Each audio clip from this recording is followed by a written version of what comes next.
So I thought in this video it would be fun to share some experiences I've had in Philadelphia as a polyglot and using my languages going throughout my everyday life.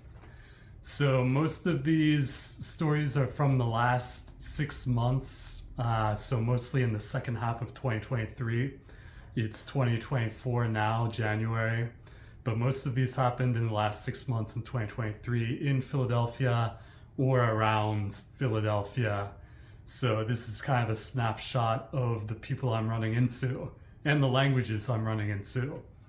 So the first is when I went to the pharmacy, I noticed that the pharmacist had a name tag and the name kind of looked Arabic to me. So I said to him, I said, "Tatakalam la Arabia," and he was like, What did you just say?" So I repeated myself. I said, "Tatakalam la Arabia," and he kind of chuckled to himself and said, "Yeah, I speak Arabic." And after that, that was sort of the end of our conversation because that pharmacy is so busy and he was running around. I didn't want to keep him up any longer. Plus, my Arabic is not that good yet, so I didn't really know how to extend the conversation. Another incident is I went with my friend Mike to the college campuses of the University of Pennsylvania as well as Drexel University. And we went around the campuses and we put up flyers that I was looking for language exchange partners for the languages of Mandarin Chinese, Teochew, which is a Chinese dialect, Japanese, Korean, or German. And so, by the way, if you're one of the people who responded to my flyer and either we didn't get to meet or if I didn't get the chance to respond to you, I'm sorry about that, but I just couldn't respond to everyone. There was so much interest. But I'm happy that you're watching this video. And if you really do want to meet me, you can always send me a message and we can set something up. But anyway, I spoke to someone who contacted me through the flyer named Yang Miao. And she messaged me on Instagram and we were speaking in English on Instagram. And so I asked her, I said, "Hey, do you speak any other languages besides Mandarin Chinese?" Since she said that she was contacting me about Mandarin Chinese. And she said, "No, only Mandarin Chinese." So I was like, okay, that's fine. At least I get to practice my Mandarin Chinese. So when we meet up, we're speaking in Chinese now. And for some reason, it comes into my head to ask her again whether she speaks any other languages besides Mandarin Chinese. So I ask her in Chinese if she speaks any other languages, and she says yes. She says she speaks Chaozhouhua, which is Teochew, which is what I had put in the flyer. I had put Teochew right there. But the thing was that she didn't even know that her native language was called Teochew in English, which is such a fascinating thing because the language that we speak, especially if you speak a so-called majority language like English or Spanish or Arabic or French or Japanese, you think it's so important and that you should know how to call this language in the language you're studying. But her English was actually very good, but she didn't even know how to say her own native language in English, which I found fascinating. But it was so great because it gave me the opportunity to practice Teochew, and so we used Mandarin Chinese to teach me and practice Teochew. But man, what are the odds of running randomly into someone who speaks this rare Chinese dialect like that? And they didn't even know that my flyer was asking about that language. Anyway, so Yang Miao and I, we were supposed to talk in a Starbucks, but for some reason the Starbucks in South Philly didn't have any seating inside. They only had seating outside. And since it was the winter, here in Philadelphia it was quite cold. So we decided just to have the session of the conversation in my car. So I park on this block on Broad Street in South Philly, which is a very big street in Philadelphia.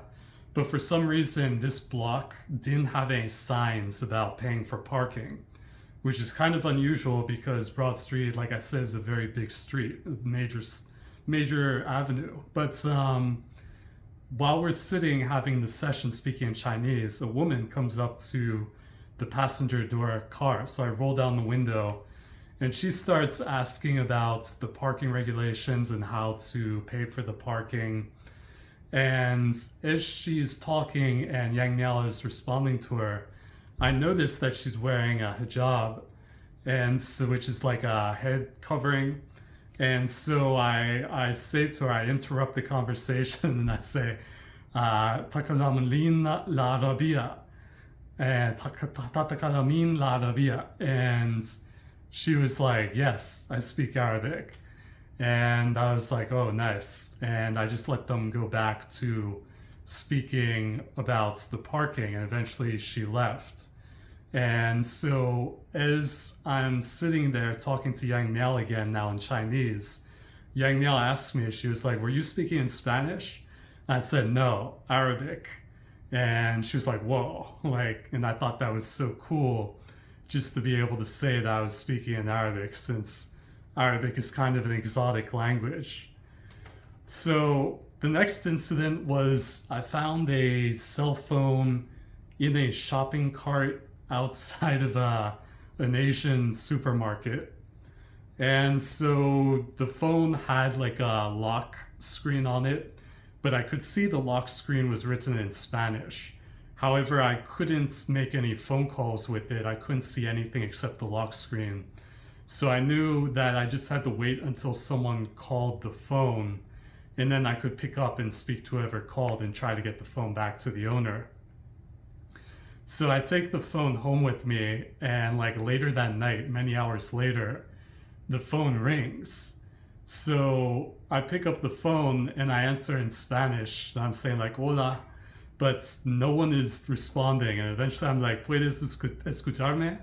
And the guy then answers a response in Spanish and we start talking. But I met up with my friend Rue later that night, and Rue was saying that probably that guy was probably pacing his room, trying to psych himself up and think of what he was going to say in English to get the phone back. And then when he heard me speak in Spanish, he was in such shock that he didn't respond for a few minutes. So I don't know if that was the case, but it's kind of a fun thought to have. The other interesting thing was when he came and we met up, he like pulled out a wad of cash out of his pocket and he peeled off like 2 bills. I think it was about $30, and he was trying to hand it to me. And so in that moment, I was like considering the possibilities and thinking what was the acceptable thing to do. Because I think in America, most people would agree that you should refuse the money. But then I was also thinking, I was like, well, I do know in some cultures, such as Japanese culture, if you refuse the money, it's actually seen as being rude. And that's because if someone offers you a gift or money and you don't accept, you're kind of denying them the experience of having that happy moment of giving you a gift. And so that's rude. So in my head, I felt like I was in an RPG, because it was like, 1, accept the money. 2, reject the money. What do you do? And there's like a time bar slowly going down. But eventually I realized, I was like, hey, this guy's from Mexico and we're in America. We're all the way in the West. Like, we're nowhere near Japan or the East. So I just rejected the money, and I think I made the right decision there. So the next incident was I was at a sushi restaurant with my dad in the suburbs, the western suburbs of Philadelphia, in a town called Ardmore. And the waitress was Chinese, so I asked her, I said, 你会说中文吗? And she said, yeah, and we started speaking in Chinese. But the interesting thing was I ordered sushi, and she brought me an empty soy sauce container that you use to pour the soy sauce. And I was taken back because I was thinking in my head, I was trying to figure out, I was like, is this some kind of joke? Or is this actually a legitimate error that she made on her part? And eventually, my dad actually called her over and said, "Hey, you forgot to bring the soy sauce." And she brought over a container. But I noticed that on the check that she brought at the end of the meal, there was like, she had drawn like a smiley face with the tongue sticking out. And I know she expected me to pick up the check because in Chinese culture, the younger person always picks up the check. In this case, my dad had picked up the check, and thank you, Dad, for paying for dinner. But you can test this theory out. If you're ever at a Chinese restaurant and you and your parents both ask for the check when the check is being brought over, they will always give it to the younger person because in Chinese culture, that's just the polite thing to do. So I never did figure out whether it was some kind of joke or a legitimate error, but I guess that'll be a mystery. Another time I was at a Korean restaurant with my friend Mike. Again, we were in Ardmore, which is in the western suburbs of Philadelphia. And the menu, I guess it was kind of a trendy Korean restaurant. So I ordered some dish. I forget what the dish was, but you could order which meats you wanted to come with it. And so I wanted to order chicken. So when the waitress was talking to me, I said, "Dalkul 주세요," which means, please give me chicken. And the interesting thing was she just wrote down my selection. She didn't even acknowledge that I was speaking in Korean. She didn't even say anything or do anything. So it's possible, I know she was younger, it's possible that maybe her Korean wasn't that good, or maybe she was just being polite by, just taking our order and not really engaging with that. So another incident was I was in Ocean City, New Jersey, which is about an hour east of Philadelphia at the Atlantic Ocean. And I was out on this pier into the ocean. And it was at nighttime, and I was just admiring the moon and listening to the waves. And it was just me and this, I guess, a homeless girl sleeping on the bench with her dog. And these four guys ride up in bicycles. It was actually two bicycles. There was two guys riding the bikes and then two guys standing on the back of the bikes. But the one guy calls me over and he wants me to take a photo of the four of them, which I obliged to do. And as I'm taking the photo, I hear them speaking to each other in this Indian language. And I was like, wow, what language are you guys speaking?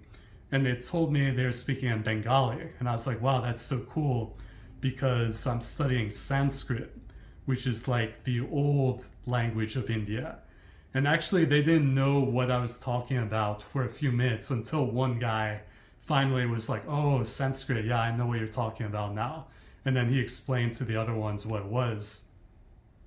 But the interesting thing was, in that moment, I actually forgot that I speak some Bengali.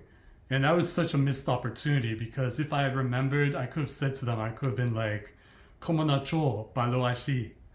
And that would have been a fun moment because I'm sure they don't really run into people who are not Indian who speak Bengali. But yeah, I missed that opportunity.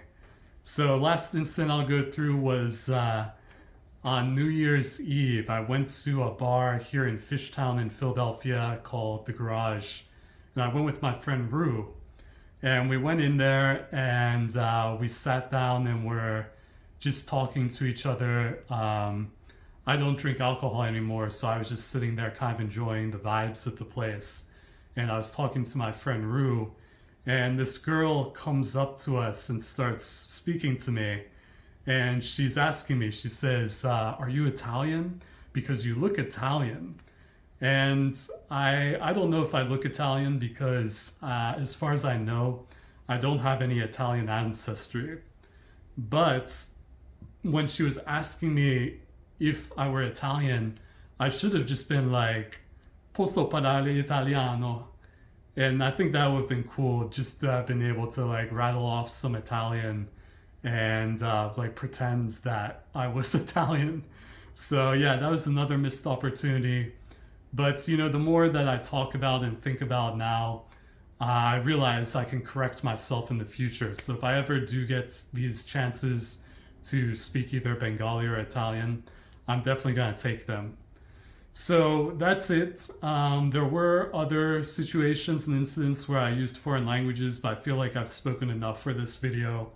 And these were just the incidents in the last, 6 months or so, mostly in the second half of 2023.